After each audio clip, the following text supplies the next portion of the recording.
Linear differential equation में आज का जो हमारा पहला क्वेश्चन है वो है, हमें एक डिफरेंशियल इक्वेशन गिवन है।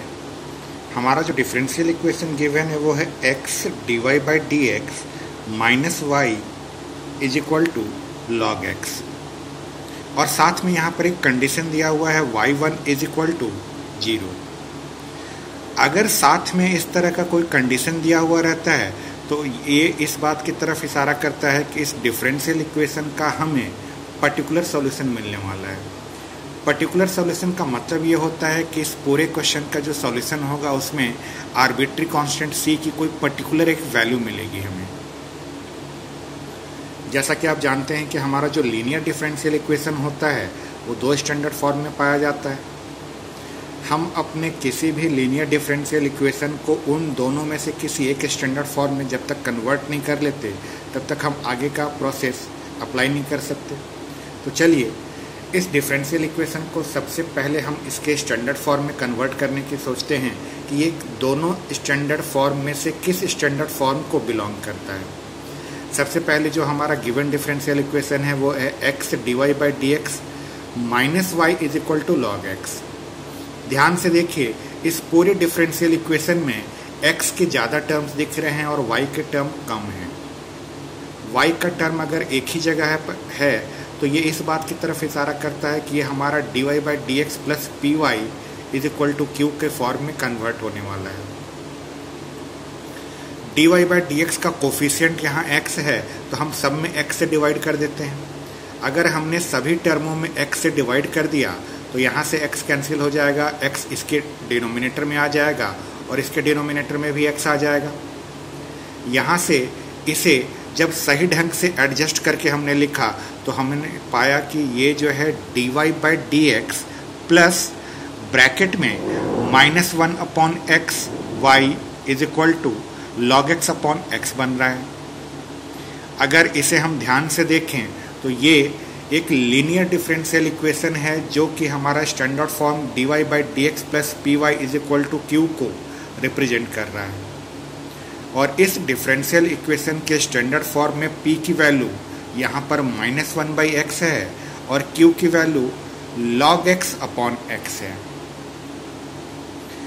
डिफरेंशियल इक्वेशन को स्टैंडर्ड फॉर्म में कन्वर्ट करने के बाद p और q की वैल्यू निकालने के बाद हम बात करते हैं इंटीग्रेटिंग फैक्टर की।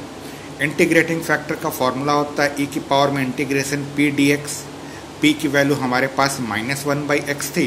सोचिए, माइनस का साइन जो है इंटीग्रेशन के बाहर निकल जाएगा, 1 बाई एक्स का इंटीग्रेशन log x आएगा तो हमारा e की पावर में माइनस log x आया।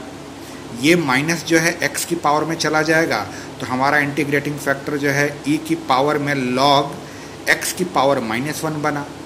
अब e की पावर में log, वो भी log बेस e वाला है तो यहाँ से ये पूरा सॉल्व होकर केवल x की पावर माइनस 1 बचेगा। x की पावर माइनस 1 मतलब 1 बाई एक्स। इस तरह से हमें अपना इंटीग्रेटिंग फैक्टर 1 अपॉन एक्स मिल गया।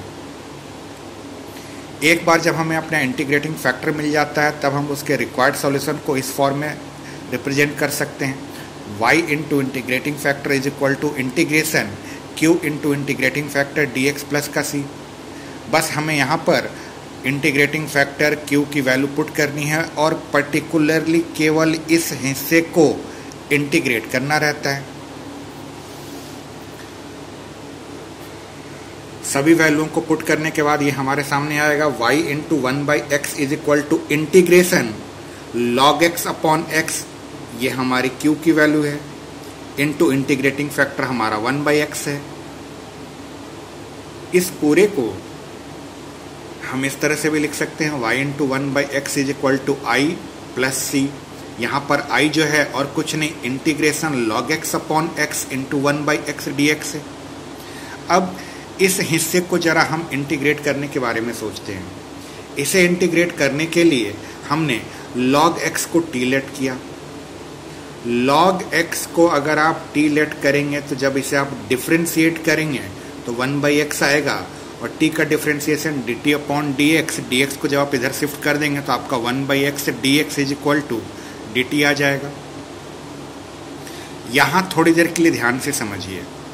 log x को हमने t बोला था, अगर log x को t बोला है तो ये log x की जगह पर तो t आ जाएगा, 1/x और dx की जगह पर हमारा dt आने वाला है।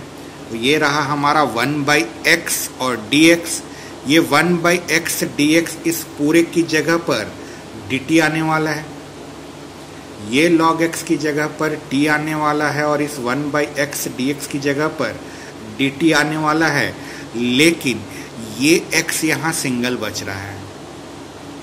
अब अगर ये x यहाँ सिंगल बच रहा है, सारे टर्म्स अगर हमारे t में कन्वर्ट हो रहे हैं तो इस x को भी t में कन्वर्ट करना चाहिए। तो हमने जो यहाँ पर लेट किया था log x is equal to t, ये लॉगरिथमिक फॉर्म है। जब हम इस लॉगरिथमिक फॉर्म को एल्जेब्रिकली फॉर्म में कन्वर्ट करेंगे तो ये log x is equal to t को हम लिख सकते हैं e की power t is equal to x।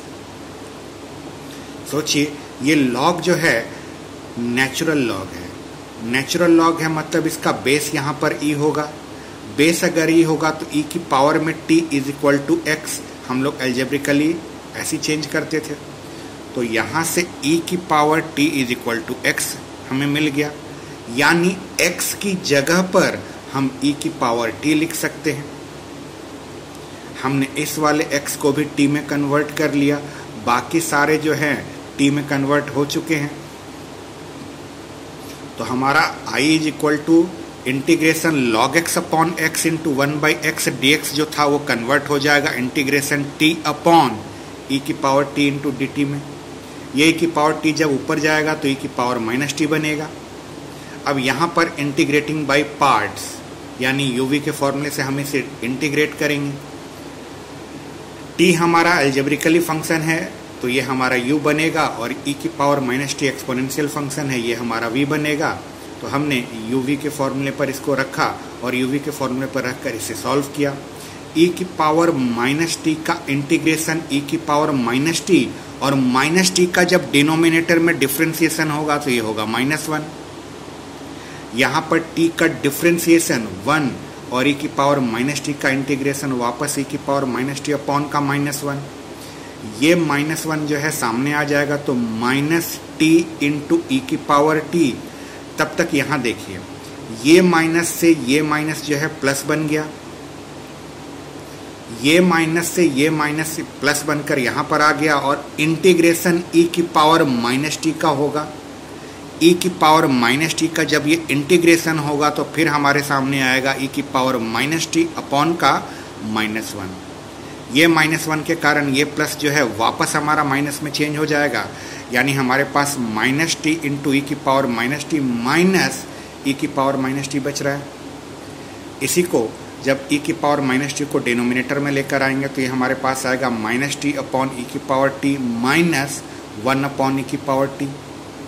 अब t को हम x में जब वापस चेंज करने चलेंगे तो t यहाँ पर दिख रहा है, t हमने किसको लेट किया था log x को, और e की पावर t की जगह पर हम क्या लिखने वाले हैं x लिखने वाले हैं। t की जगह पर हम log x लिखने वाले हैं और e की पावर t की जगह पर हम x लिखने वाले हैं। यहाँ पर जब हमने ऐसा चेंज किया तो i is equal to minus log x upon x minus 1/x आ गया। इस वैल्यू को हम इक्वेशन 1 में पुट कर देते हैं। इक्वेशन 1 में इस वैल्यू को पुट करने के बाद ये कुछ इस तरह से आ गया। सभी के अपॉन में देखिए x आ रहा है, सभी में अपॉन में अगर x है तो हमने दोनों साइड में x से मल्टीप्लाई कर दिया। x से मल्टीप्लाई करते हैं ये नीचे का x यहाँ से कैंसिल हो जाएगा, यहाँ सिर्फ y बचेगा। यहाँ पर का भी x जो है कैंसिल होकर ये केवल माइनस लॉग x बचेगा और यहाँ पर केवल -1 बचेगा। बस इस c में हमारा x का मल्टीप्लिकेशन हो जाएगा। ये है हमारा इक्वेशन नंबर 2। अब चूँकि हमारे क्वेश्चन में ये पर्टिकुलर सॉल्यूशन के नाम पर गिवन था कि y1 इज इक्वल टू 0, यानी x की वैल्यू 1 है और y की वैल्यू 0 है, तो इसमें ये जो इक्वेशन नंबर 2 है इसमें x की जगह पर 1 और y की जगह पर 0 पुट करके जब सॉल्व करेंगे तो c की वैल्यू 1 आती है।